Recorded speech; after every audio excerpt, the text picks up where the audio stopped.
शहीदों की चिताओं पर हर बरस लगेंगे मेले। शहीदों की चिताओं पर हर बरस लगेंगे मेले। वतन पर मिटने वालों का बाकी कुछ यही निशान होगा। जी हाँ दोस्तों, यही जज्बात थे उस दौर के क्रांतिकारियों में जिसने हिंदुस्तान की आज़ादी के लिए अपना सर्वोच्च बलिदान दिया। 1917 में रूसी क्रांति के बाद हिंदुस्तान में आज़ादी की लड़ाई तेज हो गई। एक तरफ गांधी जी थे जो अहिंसा का मार्ग अपनाए हुए थे, दूसरी तरफ क्रांतिकारियों का एक हुजूम सा आ गया था हिंदुस्तान में, जिसपे बड़े बड़े नाम भगत सिंह, राजगुरु, सुखदेव, चंद्रशेखर आज़ाद थे, जिनका मानना था कि आज़ादी सिर्फ और सिर्फ अहिंसा से नहीं मिलने वाली, कि अहिंसा परमो धर्मा को मानकर हम पूरी ज़िंदगी आज़ादी की बात नहीं कर सकते। अगर हमारे घर में घुसकर हमें कोई थप्पड़ मारता है और हम दूसरा गाल आगे करते हैं ना, तो वो सामने वाला इतना कायर है कि दूसरे गाल पर भी थप्पड़ मारेगा। मगर पता है प्रॉब्लम क्या है हमारे देश के साथ, कि जितना हाईलाइट नेहरू, गांधी जी, इन लोगों को किया गया, उतना हाईलाइट कभी भी क्रांतिकारियों को नहीं किया गया। क्या कभी किसी ने किताब में शिवराम, राजगुरु, सुखदेव, इनके बारे में पढ़ा? हमारे देश में लोगों को ये तो पता है कि 2 अक्टूबर को गांधी जयंती मनाते हैं, लेकिन क्या हमारे देश में लोगों को ये पता है कि शिवराम, राजगुरु, मैं तो इतना दावा कहता हूं कि लोगों को ये तक नहीं पता होगा कि राजगुरु का पूरा नाम क्या है। तो मेरी एक छोटी सी मुहिम है।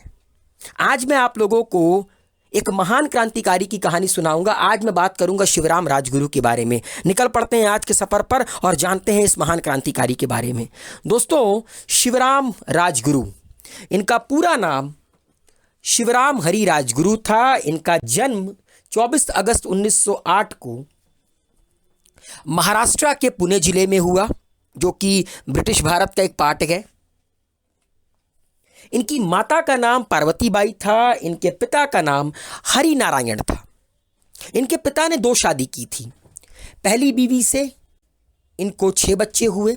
दूसरी बीवी जो कि राजगुरु की मां थी, पार्वती बाई, उनसे इन्हें 5 बच्चे हुए और राजगुरु अपने सारे भाई बहनों में सबसे छोटे थे। इनकी माता से हुए 5 संतानों में सबसे छोटे थे। वैसे तो टोटल 11 भाई बहन थे, ठीक है, 6 दूसरी माँ से और 5 अपनी माँ से, मगर अपनी माँ से जो 5 बच्चे हुए उनमें ये सबसे छोटे थे। इनके बड़े भाई थे जिनका नाम था दिनकर, जिन्होंने इनकी माँ के साथ मिलकर इनका भरण पोषण किया, क्योंकि जब मात्र ये 6 साल के थे तब इनके पिता का देहावसान हो गया था।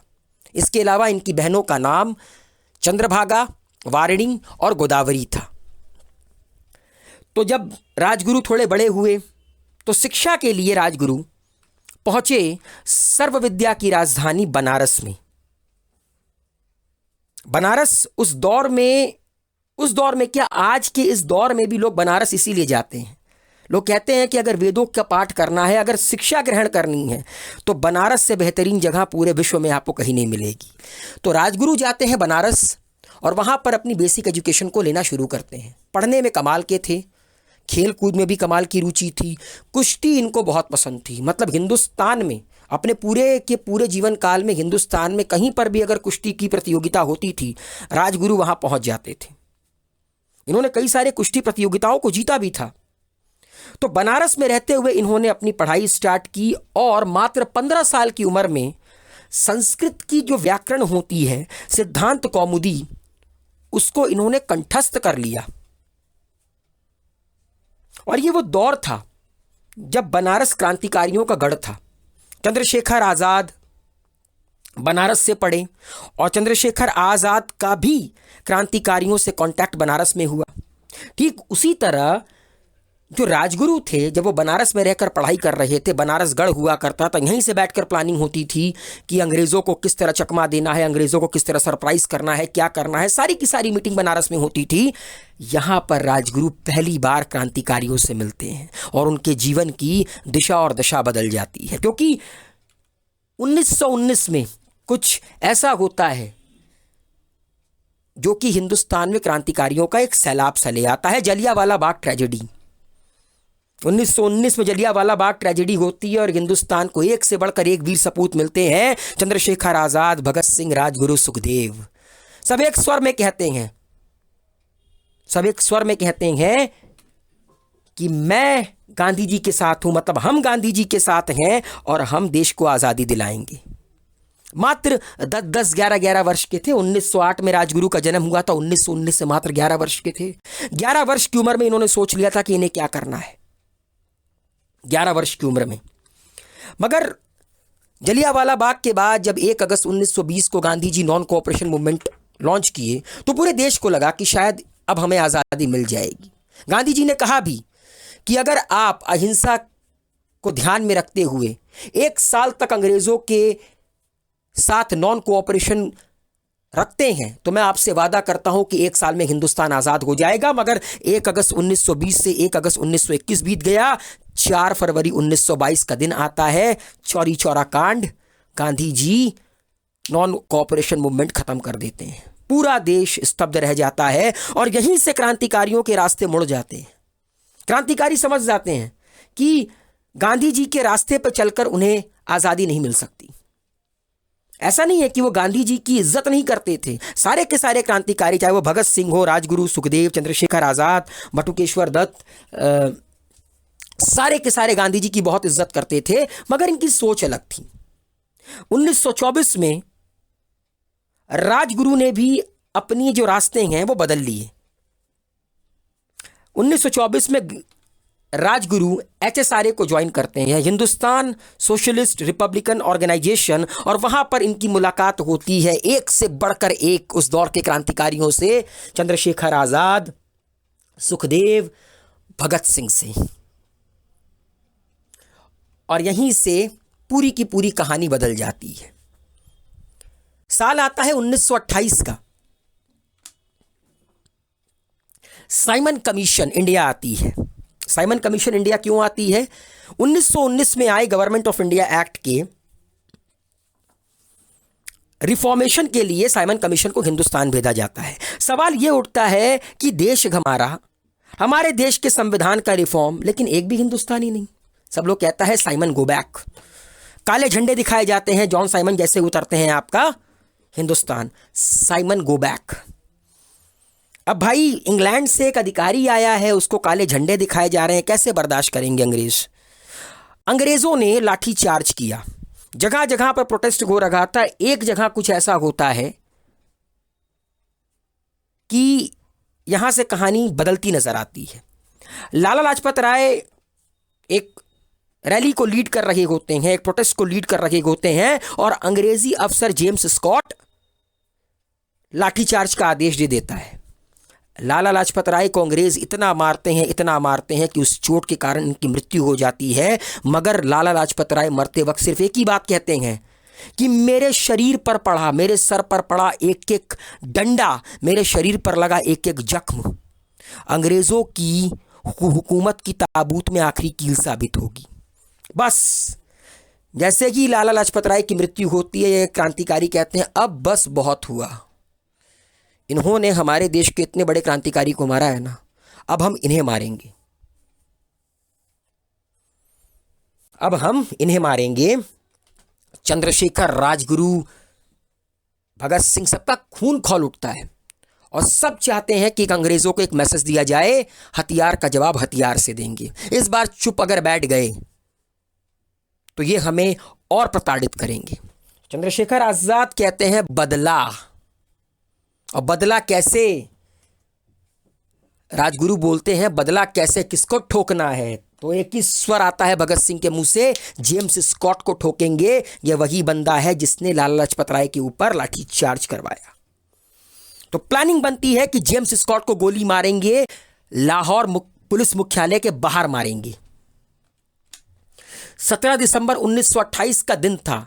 लेकिन पता है दोस्तों मेन प्रॉब्लम क्या थी कि ना राजगुरु ने और ना ही भगत सिंह ने कभी जेम्स स्कॉट को देखा था। तो इन्होंने अपने एक क्रांतिकारी दोस्त जय गोपाल को एक दारोमदार दिया कि तुम जाओ और पहचानो जेम्स स्कॉट कौन है, जैसे वो बाहर निकलेगा इशारा करना, वहीं ठोक देंगे उसको। तो जयगोपाल जाते हैं लाहौर पुलिस मुख्यालय की रेकी वगैरह करते हैं। एक अफसर बाहर निकलता है, वो जेम्स स्कॉट नहीं था, उसका नाम था जॉन सॉन्डर्स। जयगोपाल को भी समझ में नहीं आता है क्योंकि वो भी कभी देखे नहीं होते हैं और कुछ दिनों में तो रेकी हो नहीं सकती। तो जयगोपाल इशारा करते हैं राजगुरु और भगत सिंह को कि यही है जेम्स स्कॉट। बस तुरंत सामने आते हैं भगत सिंह और राजगुरु, जो कि छुपे हुए थे, इंतजार कर रहे थे घात लगाकर, और दे दनादन गोली मारते हैं जॉन सॉन्डर्स को। उन्हें तब यह नहीं पता होता है कि ये जॉन सॉन्डर्स को गोली मार रहे हैं, उन्हें लग रहा होता है कि जेम्स स्कॉट को गोली मार रहे हैं।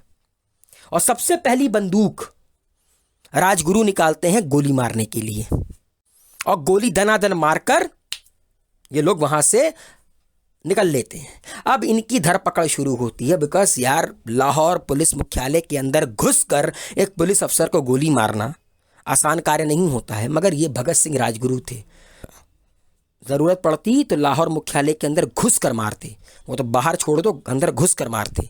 ठीक है, तो इन लोगों ने गोली मारी। गोली मारने के बाद अब एक चीज़ तो राजगुरु और भगत सिंह को समझ में आ गई कि इनकी धरपकड़ अब होगी। तो राजगुरु भगत सिंह से कहते हैं कि एक काम करते हैं, हम लाहौर छोड़ देते हैं। इस बात को भगत सिंह भी एग्री करते हैं। उन्होंने कहा ठीक है, हम लाहौर छोड़ देते हैं, हम एक काम करते हैं, लाहौर से हावड़ा चलते हैं और इस बार अपनी वेशभूषा को बदल कर चलेंगे, क्योंकि कहीं पर भी हम जाएंगे हमारी खोज हो रही होगी। तो ये लोग प्लानिंग करते हैं। उस प्लानिंग में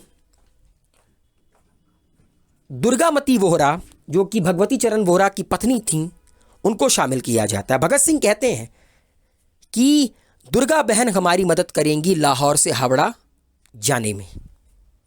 असल में ये जो परिवार है भगवती चरण वोहरा का और उनकी पत्नी का, दुर्गा वोहरा का, ये लोग लाहौर से हावड़ा जा रहे थे अपने बच्चों के साथ। उन्हीं के साथ शामिल हो लेते हैं वेशभूषा बदलकर शिवराम राजगुरु और भगत सिंह, और फिर यात्रा शुरू होती है इन चार लोगों की।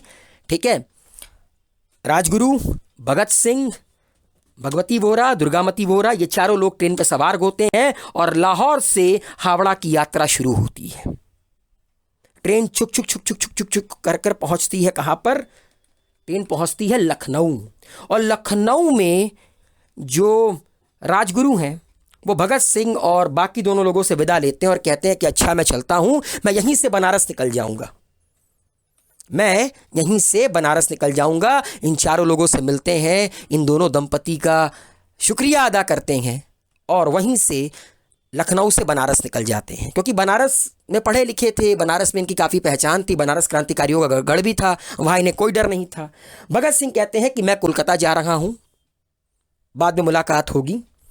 तो भगत सिंह कोलकाता निकल जाते हैं, हावड़ा निकल जाते हैं, और जो शिवराम राजगुरु हैं वो लखनऊ उतरकर बनारस चले आते हैं। फिर 30 सितंबर 1929 का दिन आता है।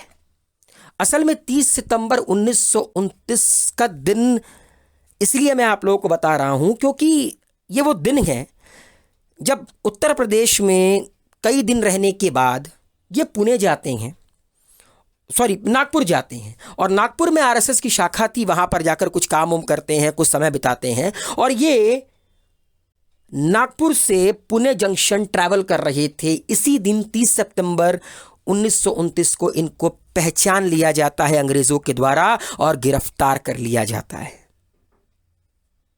गिरफ्तार कर लिया जाता है और फांसी की सजा सुनाई जाती है कि इन्होंने जॉन सॉन्डर्स को गोली मारी थी। भगत सिंह पहले पहुंचे हुए थे, भगत सिंह और सुखदेव पहले से पहुंचे हुए थे, वो तो आपको पता ही होगा क्यों, लेजिस्लेटिव असेंबली में दनादन बम मारे थे। तो भारत माता के 3 वीर सपूत जिनका नाम एक दूसरे के बिना अधूरा है, शिवराम राजगुरु, भगत सिंह, सुखदेव, शेर थे और लाहौर की जेल में जब तक रहे शेरों की तरह रहे। एक बार एक अंग्रेज अफसर भगत सिंह से पूछता है कि तुम तो इतने बड़े क्रांतिकारी हो, किस तरह देखो जेल के पिंजरे में कैद हो। तो कहते हैं कि राख की भगत सिंह एक लाइन कहते हैं, वो लाइन मैं याद करने की कोशिश कर रहा हूं कि राख का हर एक कण मेरी गर्मी से गतिमान है, राख का हर एक कण मेरी गर्मी से गतिमान है, मैं तो वो पागल हूं जो जेल में भी आजाद है। और अंग्रेज पूछते थे कि तुम लोग इतने बड़े क्रांतिकारी हो, तुम लोग क्यों अपने आप को सरेंडर किए? तो ये कहते थे कि इनकलाबियों को मरना पड़ता है क्योंकि जब हम मरेंगे ना, जब हम शहीद होंगे ना, तो हमारे पीछे इस देश पर मरने मिटने वालों का सैलाब आएगा और तभी हिंदुस्तान आज़ाद होगा। और 23 मार्च 1931 को भारत माता के इन 3 वीर सपूतों को अंग्रेज फांसी के तख्ते पर लटका देते हैं। डरते थे अंग्रेज, एक रोज पहले ही फांसी दे दी। डर था अंग्रेजों को, बाहर खड़ी पब्लिक फाड़ के अलग कर देगी। और सोचिए इनकी उम्र कितनी थी, 21-21 साल, 22-22 साल, 23-23 साल। इस उम्र में हमारे यहाँ जो लड़के या लड़कियां होती हैं उनको अपने रिलेशनशिप की चिंता होती है, उन्हें घंटा फर्क नहीं पड़ता देश के बारे में, देश में क्या हो रहा है क्या नहीं हो रहा है। मतलब मैं कहीं सुन रहा था, शैलेश लोढ़ा, तारक मेहता का उल्टा चश्मा में जो तारक का किरदार निभा रहे, उन्होंने बहुत अच्छी बात कही कि भगत सिंह, राजगुरु, सुखदेव ऊपर से देखते होंगे तो उन्हें बड़ी शर्म आती होगी कि इस दिन के लिए हिंदुस्तान आज़ाद किया था। जाते जाते मैं आप लोगों को भगत सिंह की कुछ पंक्तियां सुनाना चाहता हूं। भगत सिंह कहते थे कि क्रांति में अनिवार्य रूप से संश्लिष्ट संघर्ष शामिल नहीं था, यह बम और पिस्तौल का पंथ नहीं था, वे कभी कभी इसकी उपलब्धि के लिए मात्र साधन हो सकते हैं। कि क्रांतिकारी का मतलब ये नहीं होता है जो पिस्तौल लेकर बम लेकर घूमे, इसको मार दे उसको मार दे, नहीं। क्रांतिकारी का मतलब ये होता है जो सोच में परिवर्तन लाता है, जो पूरे विश्व को बदल देता है। भगत सिंह कहते थे इंसान को तो मार दोगे, उसकी सोच को कैसे मारोगे? साम्राज्य खत्म हो जाता है मगर सोच जिंदा रहती है। आगे कहते हैं कि मैं खुशी से फांसी पर चढ़ूंगा और दुनिया को दिखाऊंगा कि क्रांतिकारी कितने बहादुरी के साथ खुद को बलिदान करते हैं देश के लिए। क्रांतिकारी का मतलब यह होता है जो सोच में परिवर्तन ला दे, जो हवा का रुख बदल दे। कि मुझे कभी भी अपनी रक्षा करने की कोई इच्छा नहीं थी और कभी भी मैंने इस बारे में गंभीरता से नहीं सोचा। ये जो शब्द हैं ना, ये 20-21 साल के लड़के के शब्द हैं। सोच सकते हैं क्या जुनून रहा होगा इन लोग के अंदर। लेकिन प्रॉब्लम यह है कि हमारे देश के इतिहास में इनका कहीं जिक्र नहीं होता। हाँ, कहीं जिक्र नहीं होता। वो एक बुरहान वानी को जब इंडियन आर्मी ने ठोका था तो कश्मीर के लोग कहते हैं कि बुरहान वानी हमारे लिए भगत सिंह था। अबे कहाँ से था? मतलब कुछ भी, उसे कहते हैं जाहिलियत। तो दोस्तों उम्मीद है मेरे द्वारा एक्सप्लेन किया गया शिवराम राजगुरु का ये जो कहानी है, ये जो बायोग्राफी है, वो आप लोगों को अच्छा लगा होगा। दबाकर वीडियो को लाइक शेयर कमेंट कीजिए, गुरु घंटाल को सब्सक्राइब कीजिए। भारत माता की जय। सेफ रहिए, अच्छे रहिए।